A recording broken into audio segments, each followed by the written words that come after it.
Hi guys, जैसे आप सबको पता है आज कोरोना पैंडेमिक में हमें सुनने को मिल रहा है इम्यूनिटी के बारे में। आज हम बात करने वाले हैं इसी टॉपिक के ऊपर कि इम्यूनिटी क्या होती है, हमारी बॉडी के लिए कितना ज़रूरी होता है। तो साथ में हम बात करेंगे किन हैबिट से कम हो जाता है और हम उसको कैसे ठीक कर सकते हैं।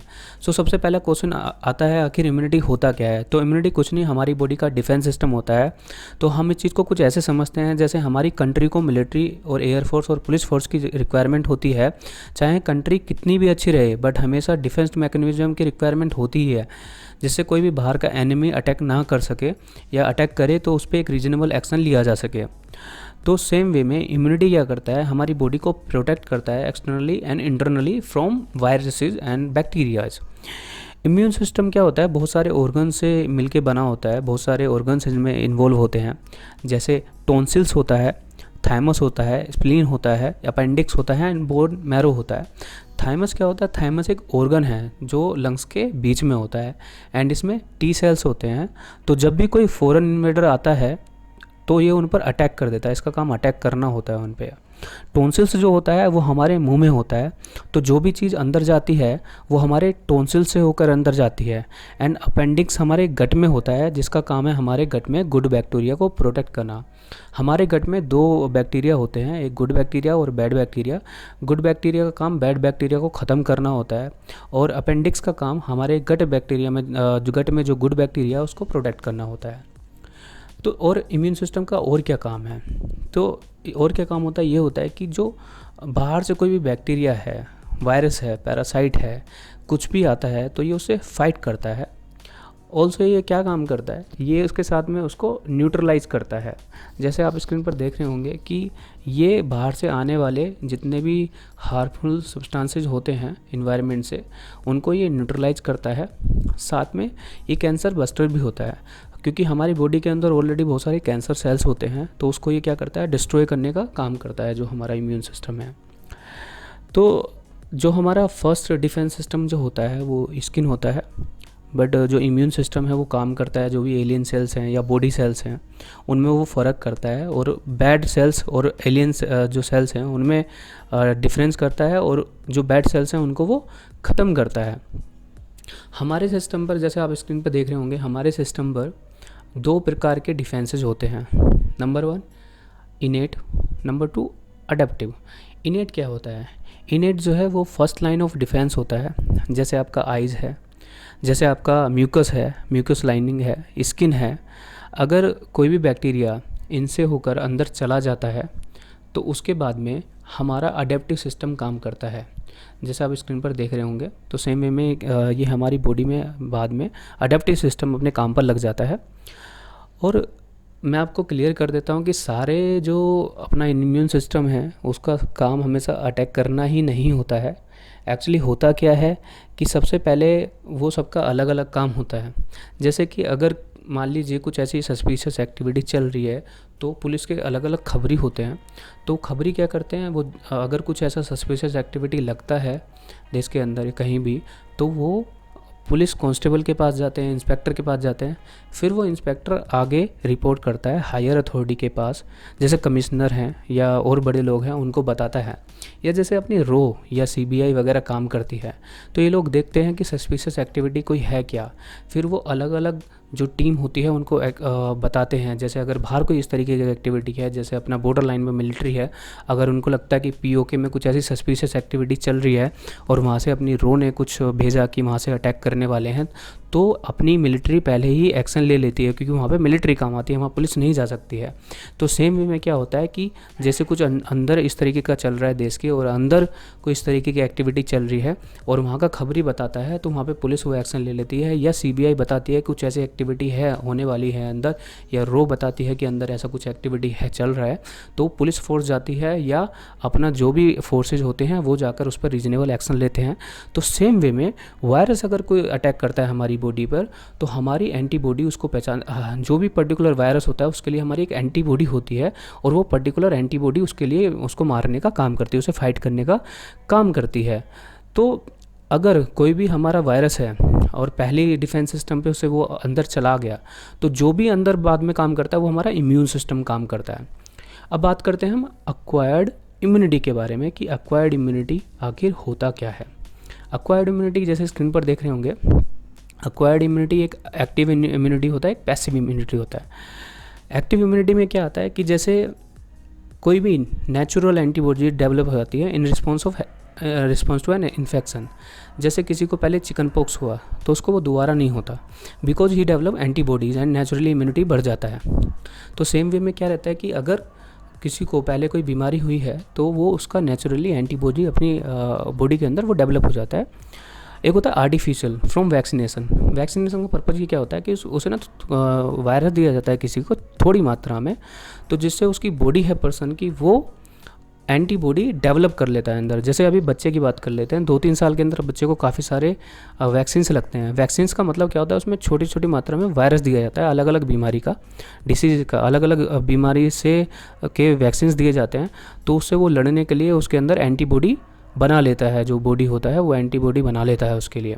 पैसिव इम्यूनिटी क्या होता है, एक तो नेचुरल जो माँ के दूध से बच्चे को मिलता है और उसके अंदर एक लड़ने की क्षमता, इम्यूनिटी चली जाती है माँ के दूध से आगे।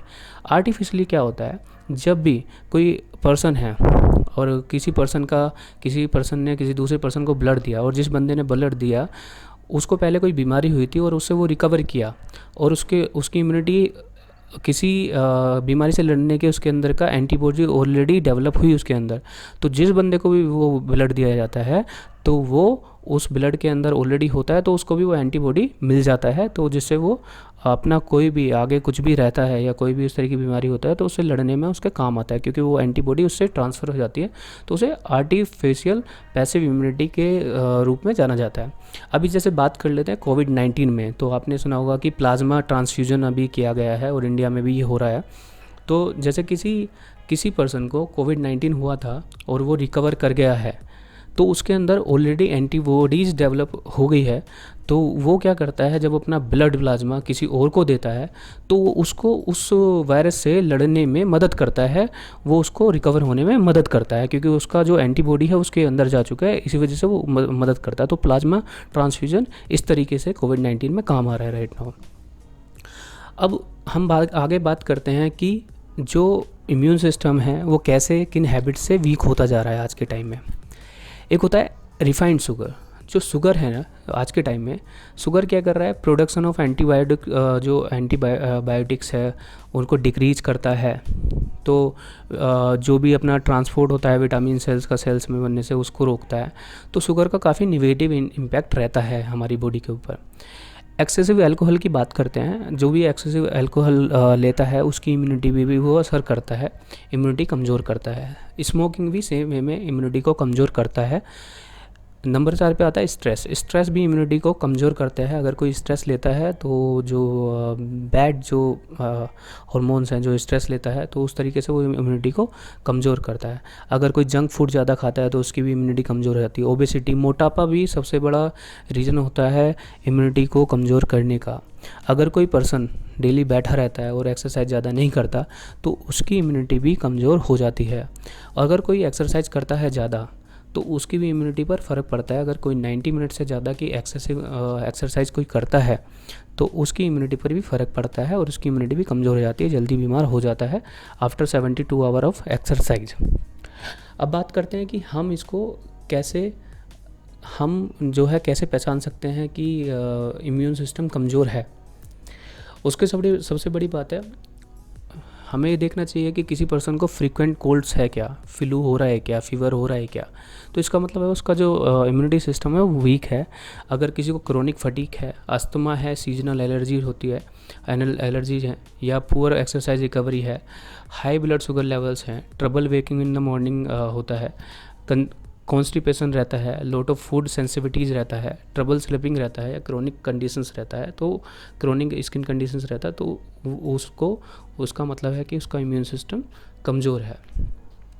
स्ट्रॉन्ग इम्यूनिटी के लिए सबसे जो बड़े पिलर माने गए हैं वो सबसे बड़े पिलर होते हैं mindfulness, nutrition, sleep and exercise. बात करते हैं माइंडफुलनेस की।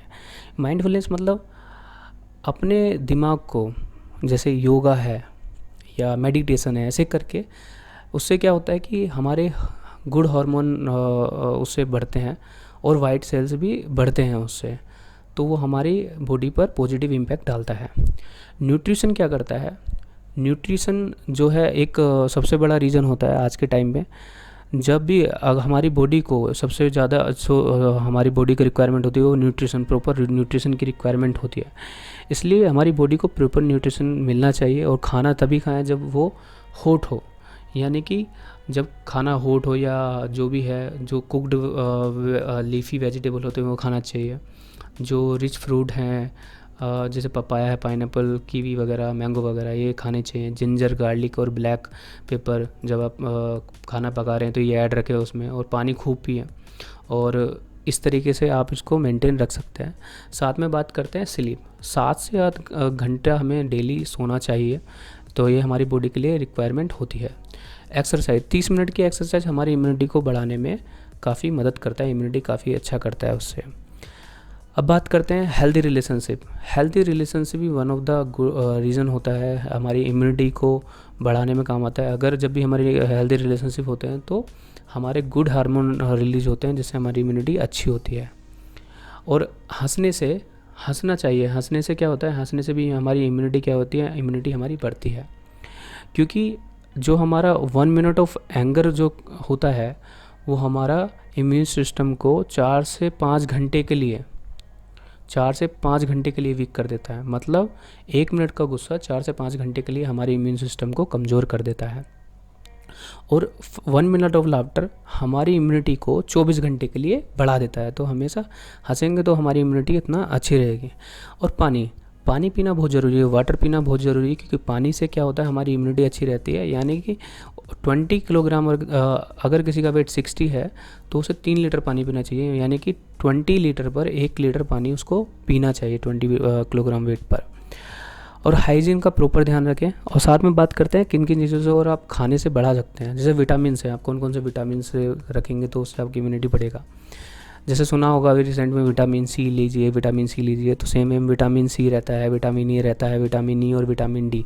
विटामिन डी जो मिलता है आपको सन के एक्सपोजर से मिलता है, यानी कि मॉर्निंग में आप अगर जो सन जब निकलता है तो अर्ली मॉर्निंग जाकर सन में एक्सपोजर में रहे, मतलब धूप में रहे, तो वो आपके लिए काफ़ी अच्छा रहता है। और जिंक वगैरह जो खाने के अंदर होता है वो आप प्रॉपर्ली लें। उसके साथ बात करते हैं जो सिट्रिक फ्रूट होते हैं, सिट्रिक फ्रूट अपना जैसे संतरा है, जो भी आपके संतरा है, या आप देखेंगे स्क्रीन पर तो आप ये फ्रूट अपने उसमें रखेंगे डाइट में, तो ये आपकी इम्यूनिटी को बढ़ाने पर काम करता है। जैसे नींबू होता है, या फिर जैसे वेजिटेबल में आप बात करेंगे तो वेजिटेबल में कैप्सिकम आपका इसमें विटामिन सी होता है। और जिंजर है, स्पिनाच है, उसमें विटामिन और बेटा कैरोटीन होता है। और गार्लिक है, ब्रोकली में बहुत सारे विटामिन होते हैं, ABC सब उसमें विटामिन होते हैं। और जैसे आपका पपाया है, दही है, ये आप डेली रख सकते हैं। पपाया, दही, आलमंड और हल्दी, ग्रीन टी, ये सिंगल डे आप खा सकते हैं, तो इससे आपकी इम्यूनिटी बहुत अच्छी होती है। तो हमेशा ध्यान रखें अपनी इम्यूनिटी को कैसे बढ़ाना है। मैंने आपको बताया कि आप अपना अच्छी स्लीप लें, माइंडफुलनेस रखें, योगा करें, मेडिटेशन करें। न्यूट्रिशन सबसे बड़ा फैक्टर होता है, न्यूट्रिशन हमेशा अच्छा लें। 30 मिनट की एक्सरसाइज करें, खूब पानी पिए, और अपने जो भी रिलेशनशिप्स हैं वो अच्छे रखें, खूब हंसें, और हाइजीन का ध्यान रखें, प्रॉपर विटामिन रखें, अच्छा खाएं। तो जैसे आप स्क्रीन पर देख सकते हैं, तो हमेशा बस यही इम्यूनिटी को हमारा आगे बढ़ाता है। अगर आपको ये वीडियो अच्छी लगी तो प्लीज़ लाइक करें, सब्सक्राइब करें एंड शेयर करें। Thank you.